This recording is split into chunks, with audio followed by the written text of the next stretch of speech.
Next one is our principal's report. Pam? Well, it's already sad because the students are gone, so But they're warmer now.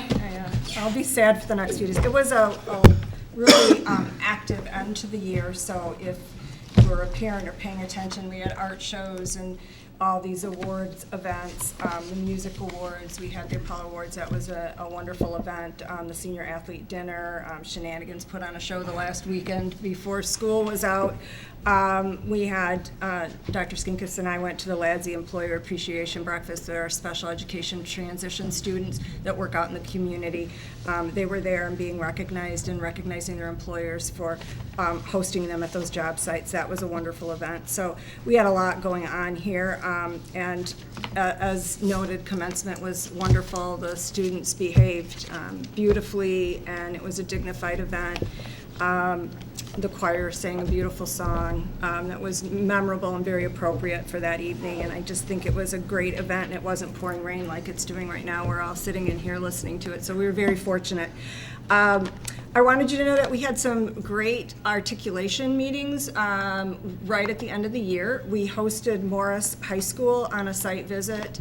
They came out in order to see, they said their demographics are very similar to ours, their school size, and they wanted to see what we were doing here to get the student outcomes and the better achievement than they're getting out of their students. So they spent a day here with a full group of our leaders and curriculum leaders trying to figure out what we were doing right that they could maybe put in place, and they were very appreciative of that. So that's always an honor. I also have been contacted by a superintendent in Michigan who wants to bring a team from five school district out to RB in order to see what we're doing. So we're not only getting attention from the area, but also from the Midwest. So that's great. We hosted a Common Core partner meeting as well, again with our feeder schools, and several of the principals were here. English, math, and social science teachers were here in the building talking again about what we were doing in the Common Core with our department chairs and some of our teachers, and that was very successful as well. So those were some things I wanted to share. Our signing ups for summer school, we're excited that we have enough students to run a United States government class for the first time since I've been here. So at present we have 21 students, and we've hit our 18 to run that. So that's good. We have capped out at health with 35. We have enough for our English 9, 10, and 11. We have so far 19 students for that. And Algebra 9 we will be running with those. Right now we have 8 students. We might pick up a few more now that we're done with exams. So that's great. We also have Camp College. Mr. Franco will be happy. We have 26 students signed up, so that's great to see a number of our students wanting to come in the summer and find out about the college application process, and that's a great program. And then the Bridge program, which is our transition program with our feeder kids coming in, has 44 students signed up. We're thrilled. We were 30, I think we were like 28 the first year, 35 last year, and 44. So that program has really become very, very popular as a great transition program for our students. And it's a wonderful way for them to get to know RB. They learn a lot from some teachers. It's co-taught with a group of teachers, but it also has a group of student leaders that come in and work with them to help them feel a part of the school. So summer school does begin June 3rd for everything but the Bridge program. That starts June 17th. I don't know, Camp College might be different dates too, so I want to just make sure everybody goes on the website and make sure you have your start dates, because some of the camps are different dates. I talked to this board about a year ago about an incentive grant program through the State Board of Education for our agriculture program, and you gave me permission to move forward with that process.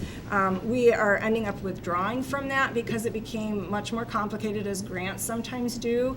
They don't tell you about some of the restrictions, and so it was $5,000 the first year. You could get access to $5,000 the next.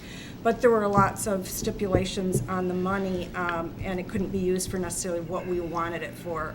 Some technology for kids to do field research and so forth. Some of the money had to be earmarked for the FFA, the Future Farmers of America group, that you had to have a group, which was difficult for our lead teacher to get enough students in that. And you have to keep those students year after year, and our problem is we have the C team, which really energizes our freshman students, and they join, but we don't really have another agriculture class until AP Environmental, and that's in their senior year. So we have this break in the sophomore and junior year, and you have a drop off of kids, but there are requirements to go to competitions, to have your FFA group large enough and to continue. And we're just not able at a small school to sustain that with the way our curriculum is arranged. So we didn't spend all the money, so you don't have to worry, the Illinois State Board will not be coming after us. Tim has been taking care of the money. It will be returned back to the state. So we are withdrawing from the program because we cannot really adhere to some of the stipulations in it. So it was a good thing to try and investigate. Dr. Skinkus warned me it might be trickier than I first thought. I saw $10,000 and I got excited. So it's been a learning experience. So I just wanted to let you know about that. And we've been in good communication with our partners on that, and they understand where we are. It's not because they didn't support us, it's just not possible, I think, to make it work the way our curriculum's structured. So that's basically it. Thanks, Pam. Yep. Any questions for Pam?